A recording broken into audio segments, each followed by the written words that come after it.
సమతుల్య సమాజ నిర్మాణానికి పరితపిస్తూ ప్రపంచం నల చెలుగుల్లా విస్తరించి ఉన్న తెలుగు వ్యాపార నిర్వహణ సమర్థతా ప్రవాహాన్ని ఆంధ్రప్రదేశ్ సిరుల పంటకు జీవధారగా మార్చడానికి నిరంతరం శ్రమిస్తున్న తెలుగు వెలుగు నవ యువ రాజకీయ మేరునగం ఆంధ్రప్రదేశ్ ఐటీ శాఖ మాత్యులు శ్రీ నారా లోకేష్ గారిని తెలుగు వ్యాపారవేత్తలు కరతాళ ధ్వనుల మధ్య ప్రసంగానికి ఆహ్వానిస్తున్నాము.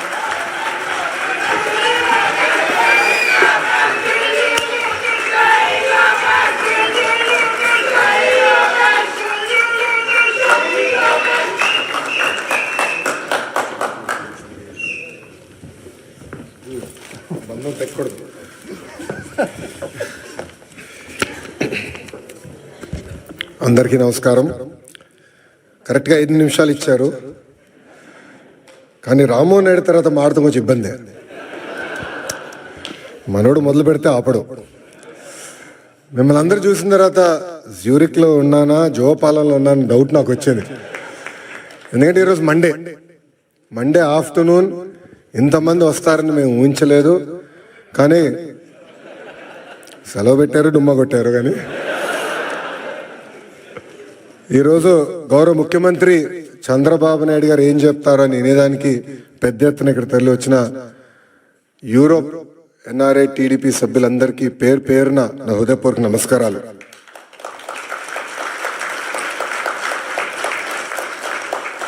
తెలుగు జాతి సత్తా ఏంటో ఢిల్లీకి వినిపించిన వ్యక్తి విశ్వవిఖ్యాత నరసార్వభౌమ స్వర్గీయ శ్రీ నందమూరి తారక రామారావు గారు. తెలుగు జాతి సత్తా ప్రపంచానికి వినిపించిన వ్యక్తి మన ప్రీతమ నాయకుడు చంద్రబాబు నాయుడు గారు. చంద్రబాబు నాయుడు గారు ముఖ్యమంత్రి అయినప్పుడు కరెక్ట్గా నేను 8th క్లాస్లో ఉండే. నాకు ఇప్పుడు కూడా ఆ 10 సంవత్సరాలు 94, 95 నుంచి 2004 వరకు మనం ఒకసారి చూస్తే ఒక్క ఫోటో సమ్మప్ చేస్తున్నాయి ఆయన పరిపాలన. న్యూయార్క్లో వర్షం పడుతున్న సమయంలో ఆయన చేతిలో ఒక ఫైల్ పెట్టుకుని, చంకలో ఫైల్ పెట్టుకుని బ్యాగ్ మోసుకుంటూ నడుస్తూ ఉంటారు ముఖ్యమంత్రిగా. ఆనాడు ఆయన విజన్ 2020 అంటే చాలా మంది ఎగతాళి చేశారు. కానీ ఈరోజు తిరిగి వెళ్ళి హైదరాబాద్లో చూస్తే ఆయన చెప్పిన ప్రతి మాట ఈరోజు నిజమైంది.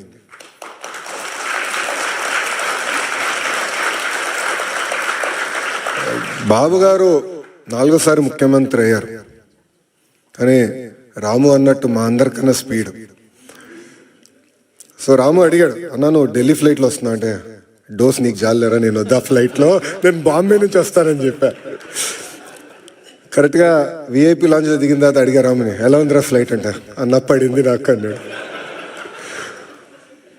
అంటే చంద్రబాబు నాయుడు గారు ఒక సోర్స్ ఆఫ్ ఎనర్జీ. ఆయనకి చాలా అద్భుతమైన ఐడియాస్ ఉంటాయి. ఆ ఎనర్జీలో మనం ఎంత నింపుకుంటాం అనేది చాలా చాలా ఇంపార్టెంట్. కానీ ఒక్కసారి చంద్రబాబు నాయుడు గారి జీవిత చరిత్ర చూస్తే అనేక ఇబ్బందులు ఎదుర్కొని పైకి ఎదిగిన వ్యక్తి. కేవలం రాజకీయాల్లో కాదు, ఈజ్ అ సీరియల్ ఆంటర్‌ప్రెన్యూర్. ఇక్కడ చాలా మందికి తెలియదు ఆ విషయం. ఇక్కడ మీలో చాలా మంది ఆంటర్‌ప్రెన్యూర్స్ అవ్వాలనుకుంటున్నారు. ఆయన సుమారుగా 4 కంపెనీలు స్టార్ట్ చేశారు, 3 ఫెయిల్ అయినాయి. 4వది హెరిటేజ్ ఫుడ్స్. 3 ఫెయిల్ అయినాయని ఆయన ఏనాడు బాధపడలేదు, ఇబ్బంది పడలేదు, ఇంట్లో పడుకోలేదు. 80% సక్సెస్ అవ్వాలని ఆయన వెళ్ళారు. రాజకీయాల్లో మనం చూసాం, ముఖ్యమంత్రిగా దేశం మొత్తం ఆయన వైపు చూసే విధంగా నాయకుడిగా ఆయన ఎదిగిన. రాజకీయాల్లో హైస్ ఉంటాయి, లోస్ ఉంటాయి. ఆయన ఎప్పుడూ ఆయన హైని లో ఎటు తీసుకున్నారు అట్టనే తీసుకున్నారు. వాస్తవంగా మాకు లోయెస్ట్ పాయింట్ బాబు గారిని అరెస్ట్ చేసినప్పుడు, బహుశా ఉన్న అందరు కూడా అది మన జీవితంలో లోయెస్ట్ పాయింట్. నేనున్నాను అక్కడ, నేను చూసా ఆయన ఎక్కడ అధైర్యపడలా. చూశారు, జడ్జి వైపు కూడా నవ్వుతా చూసి నడుచుకుంటూ వెళ్ళారు. ఎక్కడ అధైర్యపడలా.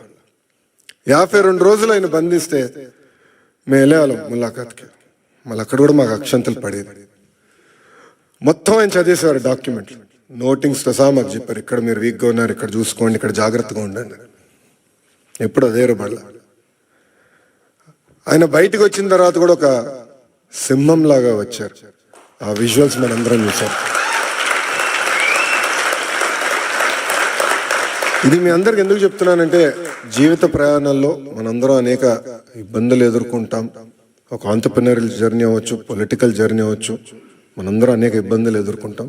కానీ నమ్ముకున్న దానికోసం అహర్నిశలు కష్టపడితే మనం ఆశించింది, ఆలోచించింది సాధించగలుగుతామన్న నిజం స్వరూపం గౌరవ ముఖ్యమంత్రి చంద్రబాబు నాయుడు గారు. ఎన్ఆర్ఐస్ అంటే నాన్ రెసిడెంట్ ఇండియన్స్ అంటారు. నాకు మటుకు మీరు ఎంఆర్ఐస్, మోస్ట్ రిలయబుల్ ఇండియన్స్. మీరు యూరోప్కి వచ్చి దశాబ్దాలైనా మీ మనసు ఎప్పుడు ఆంధ్ర వైపు ఉంటుంది. 2019 నుంచి 24 వరకు రాష్ట్రం దారి తప్పిందే, మన అనేక ఇబ్బందులు ఎదుర్కొంటున్నాం, మన పరువు పోతుందని చాలామంది నన్ను కలిశారు, నాతో మాట్లాడారు, నాకు వాట్సాప్లో మెసేజ్ పెట్టారు. వాళ్ళందరూ ఒకటి చెప్పారు, కలిసికట్టుగా పోరాడితేనే ఆ సైకోని మనం తరిమి కొట్టచ్చని. అది చేసి చూపించాం, కలిసికట్టుగా సాధించాం. 93% కాదు రాము, 94% సీట్లు మనం గెలిచాం, 1% తగ్గించాం. అది మనందరి కృషి. ఆ 5 సంవత్సరాల్లో ఇక్కడున్న మీ అందరి సహకారంతో అనేక సంక్షేమ అభివృద్ధి కార్యక్రమాలు కూడా మనం చేశాం. అమరావతి ఉద్యమం కానివ్వండి, దాని తర్వాత ఇప్పుడు చూపించినట్లు యుక్రెయిన్లో తెలుగులు ఇరుక్కుంటే వాళ్ళని తిరిగి భారతదేశానికి తీసుకొచ్చి బాధ్యత తీసుకున్నాం. అంతేకాకుండా మన రాష్ట్రంలో ఉన్న తెలుగులకి ఎడ్యుకేషన్లో కానివ్వండి, హెల్త్ కేర్లో కానివ్వండి ఉద్యోగాలు ఉన్నాయి, మీరు ట్రైన్ చేయండి అని చెప్పి పార్టీ ఆఫీస్లో ఎంపవర్మెంట్ సెంటర్ ఏర్పాటు చేసి కార్యకర్తలు వాళ్ళ పిల్లలకి ట్రైనింగ్ ఇచ్చి ఇతర దేశాలు కూడా పంపించిన వ్యక్తులు మీరు. అందుకే నేను హెచ్ఆర్డి అదేవిధంగా స్కిల్ డెవలప్మెంట్ మంత్రి అయిన తర్వాత ఒక ఆర్గనైజేషన్ ఉంది, అది ఉందని కూడా నాకు తెలియదు వాస్తవంగా. ఆ ఆర్గనైజేషన్ పేరు ohm cap, overseas man power corporation of Andhra Pradesh. అదొకప్పుడు బాబు గారే బ్లూ కాలర్ వర్కర్స్ అంటే కన్స్ట్రక్షన్ వర్కర్స్ మిడిల్ ఈస్ట్కి వెళ్ళేదానికి ఒక ఆర్గనైజేషన్ ఉండాలని చెప్తే మేమందరం కూర్చొని చర్చించి బాబు గారితో కూడా చర్చించిన తర్వాత, లేదో అది బ్రాడర్గా చేయండి, ఎక్స్పాండ్ చేయండి. ఇప్పుడు ఏదైతే మీరు ప్రెజెంటేషన్ చేశారో మన ఎట్లా మన తెలుగు ప్రపంచం మొత్తానికి ఎట్లా ఎక్స్పోజ్ చేయాలి, ఆపర్చునిటీస్ ఎక్కడున్నాయి, అది ఒక భాగం అవుతే ఇతర దేశాల్లో ఉన్న తెలుగులు తలసరి ఆదాయం డబుల్ ఎట్లా చేయాలి, దానిపైన మీరు ఫోకస్ చేయనని ఆదేశాలు జారీ చేసిన వ్యక్తి గౌరవ ముఖ్యమంత్రి చంద్రబాబు నాయుడు గారు. అంటే ఆయన ఎప్పుడు కూడా మన గురించి ఆలోచిస్తారు, మన భవిష్యత్తు గురించి ఆలోచిస్తారు. తెలుగులు ఎక్కడున్నా అన్ని రంగాల్లో నంబర్ 1 ఉండాలనే లక్ష్యంతో ఆయన పనిచేస్తారు. ఇప్పుడే భరత్ అన్నట్టు గౌరవ ముఖ్యమంత్రి గారు రాజకీయాల్లోకి రాకుండా ఉంటే ఆయన ఈలాన్ మస్క్ ఆఫ్ ఇండియా అయ్యేవారు అని అన్నారు. I would have been very lucky or unlucky, I don't know. ఎందుకంటే చంద్రబాబు నాయుడు గారితో పనిచేస్తాం తేలికని పని కాదు, అంత తేలికైన పని కాదు. మేమందరం నవ్వుకుంటాం, అంటే ఆఫీసర్స్ మేము రాజకీయ నాయకులు అందరూ కూర్చొని మాట్లాడుతుంటే సూర్యుడి దగ్గర నుంచి ఆప్టిమల్ డిస్టెన్స్లో ఉండాలి. సూర్యుడి దగ్గరికి వెళ్తే మాడి మస్ అయిపోతాం, సూర్యుడి దగ్గర దూరంగా ఉంటే చల్లగా ఉంటుంది. అంత ఎనర్జీ ఉన్న వ్యక్తి చంద్రబాబు నాయుడు గారు. అంటే అహర్నిశలు పనిచేయాలి, సమాజానికి సేవ చేయాలి. అటు తెలంగాణ కానివ్వండి, ఆంధ్ర కానివ్వండి, తమిళనాడు, కర్ణాటక, అండమాన్ నికోబార్, ప్రపంచంలో ఎక్కడ తెలుగు వాళ్ళు ఉన్నా అన్ని రంగాల వాళ్ళు నంబర్ 1 ఉండాలి, వాళ్ళు ముందలు తీసుకెళ్ళే లక్ష్యంతో ఇప్పుడు కూడా అహర్నిశలు పనిచేస్తున్నారు. ఇప్పుడే రాము అన్నట్టు మన ఎన్నికల్లో అందరం కలిసికట్టుగా పనిచేశాం. మీలో చాలా మంది తిరిగి భారతదేశానికి వచ్చారు, నెలల పాటు లీవ్ పెట్టి మా కోసం మీరు కష్టపడ్డారు. అది జీవితాంతం మేము గుర్తుపెట్టుకుంటాం.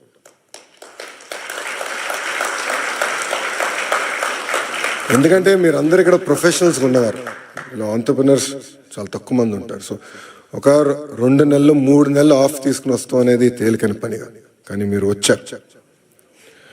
ఇప్పుడు అదే స్ఫూర్తి, అదే ఎనర్జీ రాష్ట్ర పునర్నిర్మాణం కోసం మనం పెట్టాల్సిన అవసరం ఉంది. అసలు పరిస్థితులు చాలా దారుణంగా ఉన్నాయి రాష్ట్రంలో. ఫైనాన్స్ సెక్రటరీ గారు ఇప్పుడే కరెక్ట్ టైం బయటకు వెళ్ళారు. ఆయన మన ఫీ రీయింబర్స్మెంట్ విషయంలో, ఫీ రీయింబర్స్మెంట్ మనం చెల్లించాలి, చాలా ఆలస్యమైందంటే అంటే ప్రయారిటీస్లో ఇది ఇంక ప్రయారిటీ ఉంది, చేయాలి, మనం కంపల్సరీ చెల్లించాలంటే చాలా కష్టపడాల్సి వచ్చింది. అంటే అప్పుల పాలైపోయాం, వడ్డీ కట్టలేకపోతున్నాం, జీతాలు సకాలంగా చెల్లించలేకపోతున్నాం, అనేక ఇబ్బందులు. బట్ బాబు గారు పదే పదే ఒక మాట అంటారు, opportunities are where crisis are. So అందరం మన రాష్ట్రాన్ని పునర్నిర్మాణం చేసుకోవాలి.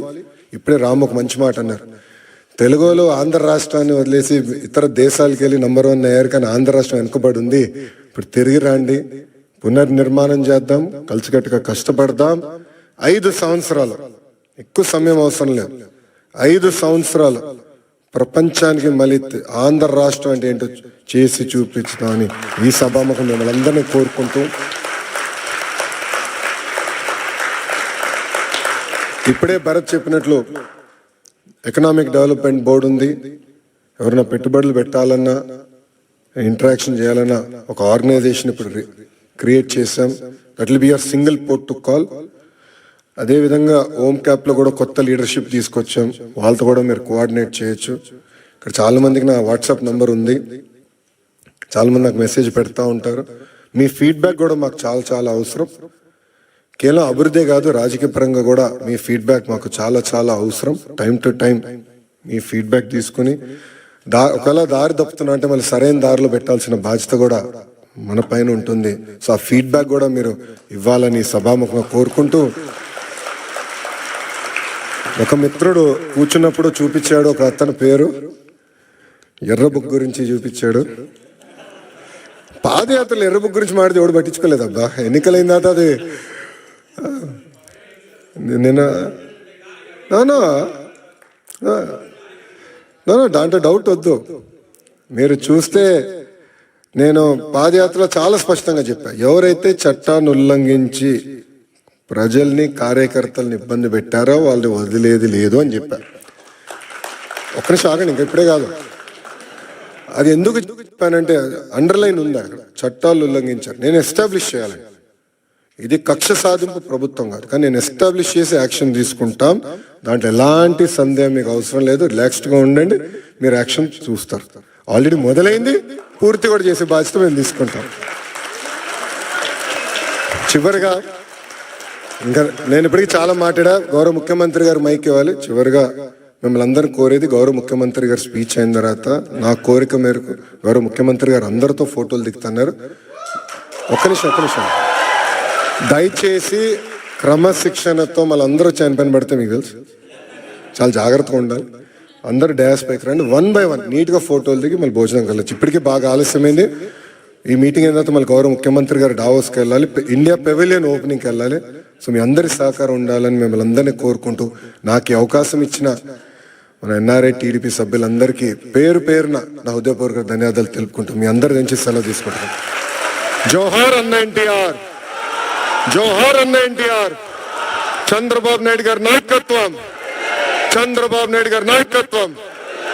జై హింద్, జై హింద్. Thank you.